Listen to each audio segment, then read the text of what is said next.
விநாயகர் சதுர்த்தி மற்றும் வார விடுமுறை முடிந்து தென் மாவட்டங்களில் இருந்து ஏராளமான மக்கள் சென்னை நோக்கி வருவதால் பரனூர் சுங்கச்சாவடியில் போக்குவரத்து நெரிசல் ஏற்பட்டுள்ளது. இதுகுறித்த விரிவான தகவலை செய்தியாளர் சூர்யாவிடம் கேட்கலாம்.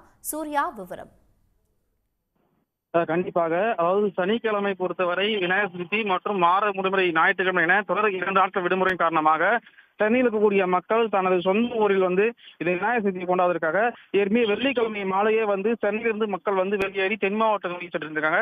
இந்த நிலையில் விநாயகர் சதுர்த்தி மற்றும் இந்த வார விடுமுறை 2 நாட்கள் விடுமுறை முடிந்ததன் காரணமாக தென் மாவட்டத்திலிருந்து மக்கள் ஒரே நேரத்தில் சென்னை நோக்கி வரக்கூடிய காட்சிகள் மாதிரி பார்க்க முடியுது. இதனால் செங்கல்பட்டு அடுத்த பரனூர் சுங்கச்சாவடியில் பொறுத்தவரை ஒரு கடுமையான ஒரு போக்குவரத்து நெரிசலானது ஏற்பட்டுள்ளது. குறிப்பாக சொல்ல வேண்டும் என்றால் தென் மாவட்டத்திலிருந்து திருச்சி, மதுரை, நெல்லை இது போன்ற மாவட்டங்களிலிருந்து ஒரே நேரத்தில் சென்னை நோக்கி வருவதன் காரணமாக தான் இந்த செங்கல்பட்டு பரனூர் சுங்கச்சாவடி கிட்டத்தட்ட 30 நிமிடங்களுக்கு மேலாக ஒரு கடுமையான நெரிசலானது ஏற்பட்டுள்ளது.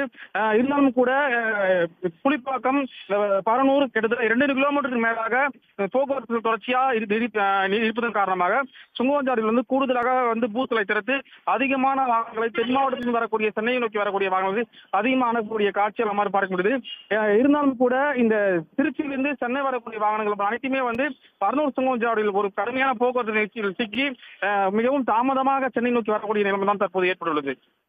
உடனுக்குடன் செய்திகளை தெரிந்து கொள்ள சன் நியூஸ் பெல் ஐகானை கிளிக் பண்ணுங்க.